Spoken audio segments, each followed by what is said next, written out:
recording him? No, yeah. How dare you thank God before thanking your offensive line? Do you have any idea what an offensive line goes through during a game? You get pounded on, tenderized like a cheap steak for an hour. An hour! If I was an offensive lineman, and I realise that's a bit of a leap of imagination, but if I was an offensive lineman for Tim Tebow, and I heard him thank God instead of thanking me at the end of the game, I'd find myself lining up the following game and saying, "Oh, Tim, I heard your press conference after the game last week. Great to hear Jesus get a shout out there. Wasn't he fantastic for us? Wasn't God great? Especially in that fourth quarter.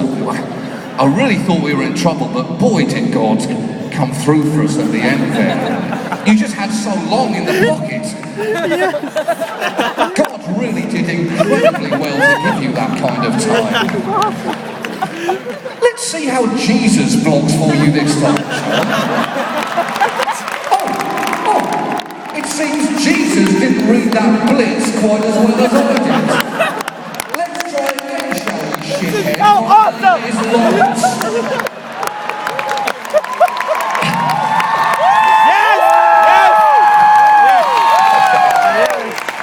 Yes. That is as well as that joke is ever going to go down. The problem is that when you meet athletes, they can disappoint you. That's right. We've moved on. I agree with you, but we have moved on. We have to leave that in the past. I'm glad that that's going to be your abiding memory of this gig. How was John Oliver live? He was fantastic. What did he talk about? How he wanted to kill Tim Tebow. Anything else? Nothing. I'll stop listening. I don't want to kill him. I don't want to kill him. I just want him to go away. Now, problem is, I lost my faith in athletes long before I even became an adult. I lost my faith in athletes when I was 8 years old, and I was in a public bathroom in England. Don't worry, I can sense some real awkwardness here. I was standing at the child's urinal, next to the adult urinal. And in walked Alan Smith. Now you won't know him, he's a professional soccer player. He played for a team called Arsenal. I don't even like Arsenal, but I'd never seen a real soccer player in the flesh before. And I remember looking at him and thinking, wow, Alan Smith, a footballer, a god, is standing in the same room as me. I must remember this moment forever. And then I looked down. And I don't know why I was so disappointed. Whoa. But it was just a man's penis.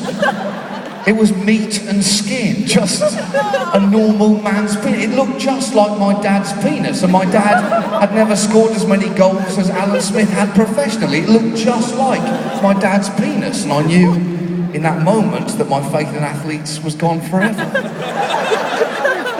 I sense some genuine awkwardness in this room now.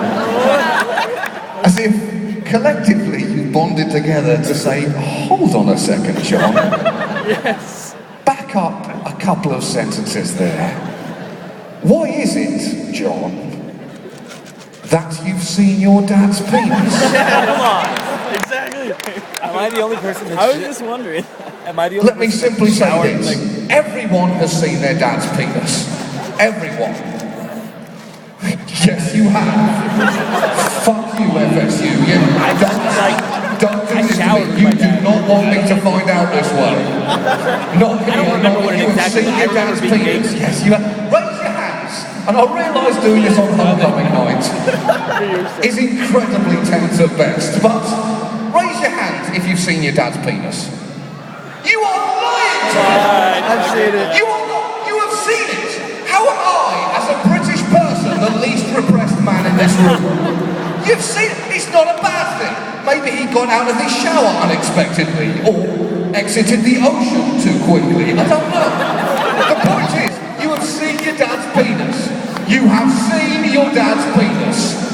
so funny. And FSU, let me make this absolutely clear. We have not just stumbled upon my new catchphrase.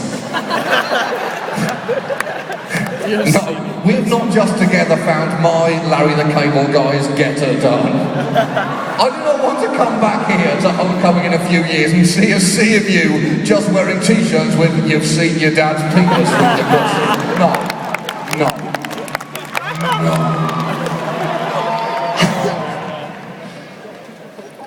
We need heroes. We need them badly now. It's the small acts of heroism that are so much more valuable, though, than the big overblown ones.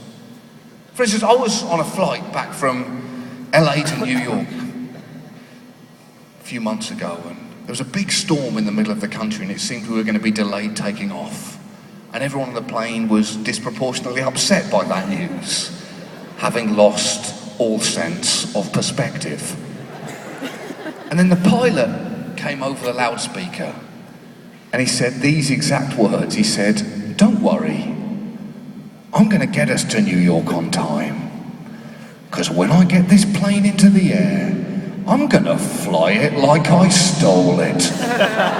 Yes! I would love that. I'd be like, Here's the thing. beers, please. He could have Stat. not said that. He could have thought those words but not projected them through his face.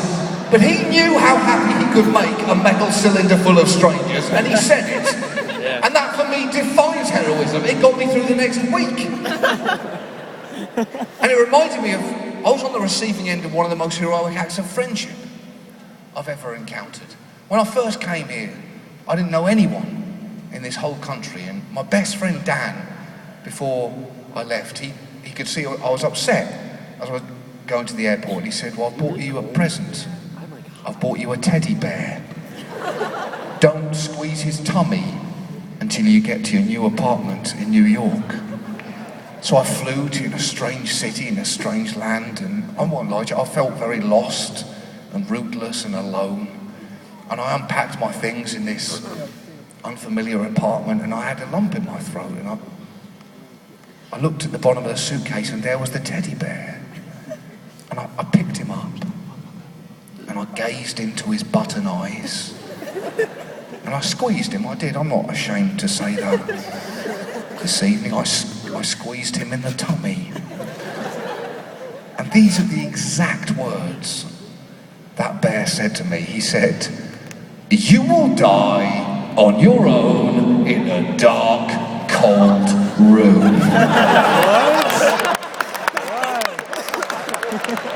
And I have never loved my friend Dan like I loved him in that moment.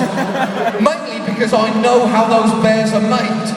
You record the personalised message into the little plastic box, and then you take it over to the teddy bear man, who then tests it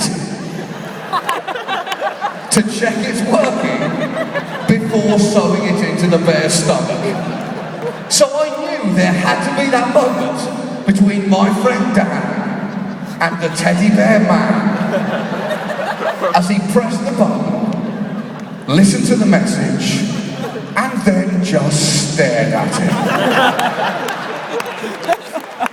With an instinctive decision to make. Was this a maverick act of friendship, or was this a serial killer? And I know what my friend Dan looks like, and he took a gamble that day.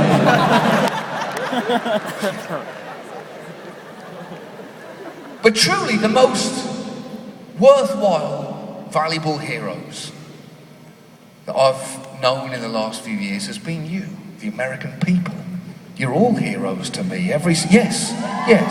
Give yourself a round of applause, all of you. Do it now! Do it! American people are heroes. And I'll tell you why you're all heroes. Because American people are fucking idiots. Now, wait. I mean that as the highest form of compliment you could possibly receive. The world